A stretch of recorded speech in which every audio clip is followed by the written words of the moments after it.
This passage is a short passage, but the meaning of this passage is very strong and emphatic, and it is very practicable in our life. And if we see the background of James, yes, our brother Moan have already mentioned some of the background last week. I will not go into detail. It was written by James, Jesus, the half-brother of Jesus Christ, and it was written to the 12 tribes who were scattered around the world. This was written in order to encourage them and in order to strengthen them during their trials and temptations in their life. And if we see the outline of this epistle, chapter 1, it talks about the greetings and the faith and the trials and temptations when they face trials and temptations, and the kind of worship that they have during that time. And chapter 2, it talks about having partiality among men and the work of faith. And chapter 3, it talks about the danger of our tongue and wisdom from above. Chapter 4, it deals with worldliness and boasting about tomorrow. And chapter 5, it talks about the rich patience in suffering and the prayer of faith. And if we see the text, James chapter 4, verse 7, it is not just merely a theoretical. It is immensely practical. Here, if we see verse 7, James is addressing the real life issue of a Christian community, such as pride, conflicts, and the lure of worldliness. His command to submit to God is not just a moral obligation, but necessary step for overcoming the internal and external conflicts that the believer face in their life. It is also the foundations of resisting the devil who seeks to exploit our weakness and lead us away from God. So this evening, the proportions of my sermon is when we submit ourselves fully to God, we gain the power to resist the devil, leading to spiritual victory and freedom from his influence. So in order to have a strong spiritual foundations and spiritual victory in our life, the first thing is submission to God. Here, if we see the word submit, it comes from Greek word hupotasso, which means to obey or to arrange oneself under another authority. It is a military term that implies obedience and alignment with a higher authority, higher commander. So why did James use this word? Why did James use submit? Because if we see the context, James chapter 4, verse 1 through 4, we can see that the Jewish believers, they started to have a conflict. They started to fight among themselves. And they started to quarrel among themselves. And not only that, there is covetousness. And they started to commit adultery among themselves. And because of all these things, James commands the Jewish believers to submit to God in order to address their sinful desire, their pride, and the worldliness that were causing conflicts and spiritual adultery among themselves. And because of this, James encouraged the Jewish believers to submit to God, to align themselves under the authority of God, so that they would overcome this worldliness. And as a believer, submission to God is one of the very strong foundations in our Christian life. Without it, our relationship with God remains superficial and powerless. Jesus, he himself exemplified submission in his life and in his ministry. And if we see in his prayer in the Garden of Gethsemane, he prayed, "Not my wills, but yours be done." And this act of submission lead us to the fulfillment of God's redemptive plan in our life. And not only that, if we see Psalm 143 verse 10, we can see that King David, he prayed to God, he fully submitted to God in order to resist and overcome unrighteous things in his life. So, because of that, James encouraged the Jewish believers to submit to God, to align themselves under the authority of God so that they would overcome all these things. So, just as James encouraged the Jewish believers, we are to encourage ourselves to submit to God. Whenever we face trials and temptations, we must not always discourage ourselves. Let us remember that we must strengthen ourselves. We must strengthen our heart, our mind, our soul, and must be ready to submit to God. When we submit to God, we place ourselves under His authority and protections. And we trust Him, and that He knows the bigger picture for us, and His commands are for our goodness. And when we submit to God, it does not mean that we lose our freedom or our autonomy. It is about aligning ourselves with the one who is going to lead us to victory. Just as the soldier who aligned themselves with their commander were able to defeat the enemy, so too we can overcome the challenges and the temptations that we have faced in our life when we submit ourselves to God, when we surrender to God's will and trust in His guidance.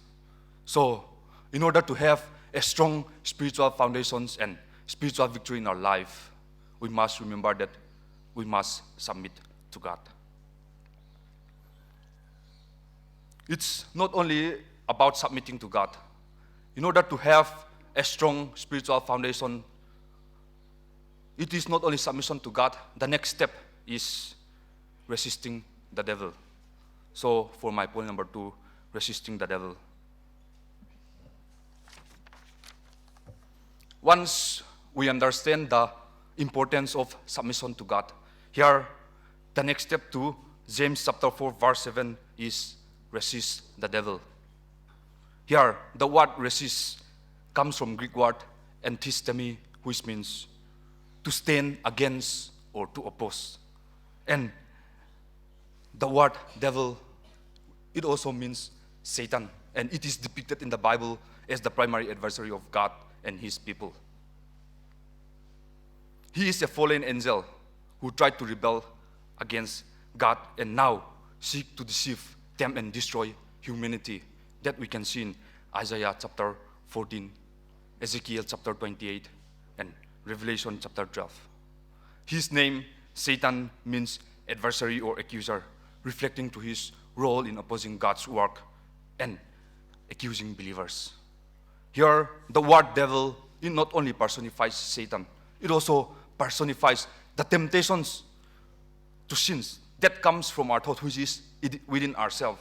So, what James meant by resisting the devil is that he encouraged the Jewish believers.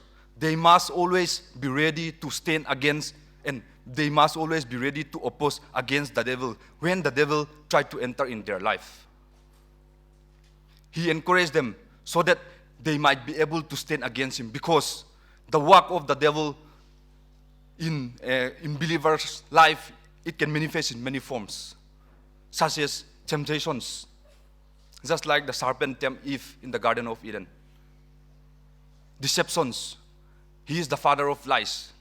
He deceives believers into doubting God's promise, believing lies about their identity, and rationalizing sinful behavior. Accusation. He is the accuser of the brethren. He seeks to condemn believer by reminding them of their sinful behavior and past failures, and fostering a guilt of unworthiness that could hinder the relationship with God. And also, he is an opposition. He works actively to oppose God's work in this world. He is the one who incites persecutions, promotes false teaching, and he is the one who is trying to destroy the spread of gospel in this world. And if we wrap all these things up, it can manifest in various forms like spiritual, emotional, and even physical attack in the believer's life. So what James wanted to say is that this is the reason why the believers, the Jewish believers, must always be ready to stand against and must always be ready to oppose these devils when he tried to influence in their life. So he encouraged them to resist in whatever they may be in the devil in their life. And as a believer, we too are also called us to resist the devil. We must always be prepared to resist and oppose the devil work in our life. And we must be strong in our spiritual warfare, preserve our faith, and must try to grow spiritually in our life. For instance, if we see the life of Job in the book of Job, we can see that he was tormented. He was persecuted by the devil. Even though he faced a lot of hardships, trials, and temptations, he continued to keep the faith in God. And he continued to trust and believe in God. And he resists the devil. If we are in his position, what will we do? We may complain to God. We may give up on him. And the devil may try to enter in our life. And the devil may win us. So, this evening, my brothers and sisters, let us try to encourage once again. Let us renew our faith in God, and let us submit to God and resist the devil, so that we could have the spiritual victory in our life. And as we have discussed two things, in order to have a strong spiritual foundation, we must submit to God, and we must resist the devil. And not only that, the third, we must embrace the promise of victory. For my point number 3, the promise of victory.